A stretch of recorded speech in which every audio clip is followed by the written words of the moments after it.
தமிழ் தேசிய உறவுகள் அனைவருக்கும் வணக்கம். அண்ணன் சீமான் அவர்கள் ரொம்ப நெருக்கமாக ஒரு அண்ணனைப் போல நேசிக்கக்கூடிய ஒரு பல நபர்கள் நம்ம தமிழக அரசியலில் இருந்தாலும், உண்மையாகவே இவங்க அந்த அளவுக்கு பாண்டிங்காக இருக்காங்கப்பா அப்படின்னு நம்ம கண்கூட பார்க்குற ஒரு ஆள் யாருன்னா அண்ணன் திருமாவளவன் அவர்கள் தான்.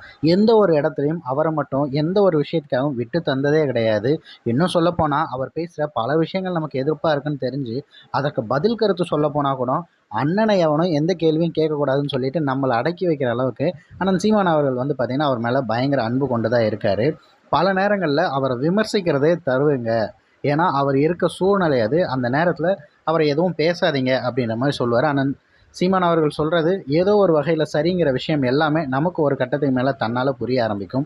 ஆனாலும் தமிழ் தேசியம் அப்படிங்கிறத அவரும் எனக்கு சொல்லி வளர்த்தாருன்னு அவர் இருக்க மேடையிலே நீங்கள் எல்லாம் என்னை விட்டுட்டு இப்போ போயிட்டீங்க, நான் தனி மரமாக நிற்கிறேன்ட்டு அதே இடத்துல அண்ணன் சீமான் அவர்கள் பதிவு பண்ணியிருக்காரு. அப்படி பேசுகிற வகையில் இந்த விஷயங்கள்லாம் கொஞ்சம் கூடமா இப்போ திருமாவளவனுக்கு இல்லை அப்படின்னு நம்ம எல்லாருக்குமே தோணும். சமீபத்தில் அவர் வந்து ஒரு பேட்டி கொடுத்துருக்காரு. அந்த பேட்டியில் கேட்கப்படுகிற கேள்விகளில் தமிழர் அல்லாதவர் இந்த இடத்த நிலத்தை ஆண்டுகிட்டு இருக்கிறது நமக்கு ஒரு மிகப்பெரிய அவமானம் அப்படிங்கிற விஷயம் குறித்தும், தமிழர் அல்லாதவர் தான் கருணாநிதி அவர்கள் அப்படிங்கிறத ஆணித்தரமாக சொல்லும்போது, ஆமாம் உண்மைதான், ஸ்டாலின் அவர்களோ கருணாநிதி அவர்களோ தமிழர் அல்லாதவர் தான். ஆனால் அதை இப்போ நம்ம பேசணும் அப்படின்னா நம்ம சனாதன சக்திக்கு துணை போயிடுவோம் அப்படின்ட்டு அவர் பேசியிருக்காரு. ஒரு வழியாக அவர் ஒத்துக்கிட்டாரு அப்படிங்கிற அந்த விஷயம் மட்டும் இப்போதைக்கு வைரலாக ட்ரெண்ட் ஆகிட்டுருக்கு. அந்த காணொலியை நான் பேசி முடிக்கிறேன், இந்த இடத்துல இணைச்சி விடுறேன். அண்ணன் திருமாவளவன் அவர்களும் சரி, சீமான் அவர்களும் சரி, எடுத்து வச்சிருக்க அந்த தமிழ் தேசியங்கிறது ஒரே விஷயம்தான். ஆனால் மிக அழுத்தமாக வந்து பார்த்திங்கன்னா தமிழ் தேசியம் மட்டும்தான் என்னுடைய கொள்கை என ஆழமாக நிற்கிறது அண்ணன் சீமான் அவர்கள். திருமாவளவன் அவர்கள் வந்து தமிழ் தேசியம் மட்டும் அல்லாது திராவிடமும் தேவை அப்படிங்கிற ஒரு எண்ணமும், தலித்தியம் அப்படிங்கிற ஒரு கருத்தியலும் தேவை அப்படின்னு பல கருத்தியல்களை உள்ளுக்குள்ளே கொண்டுக்கிட்டு அவர் எடுத்து வைக்கிற கருத்தியல் எது அப்படின்னு நமக்கு புரியாத மாதிரி ஆயிடுச்சு.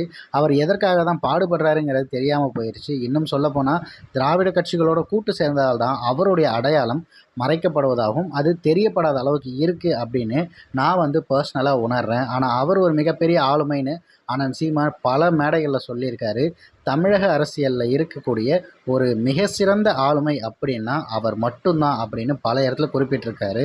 அவர் இது போல் எப்போவும் அண்ணன் சீமானுக்கு எதிராக பேசுகிறதுக்கு பலரும் எதிர்கருத்து தெரிவித்தாலும் இந்த விடயத்தை அவர் சொல்லியிருக்காரு அப்படிங்கிறதுக்காகவே நிறைய பேர் அவருக்கு ஆதரவும் தெரிவிச்சுட்டு வந்துட்டுருக்காங்க.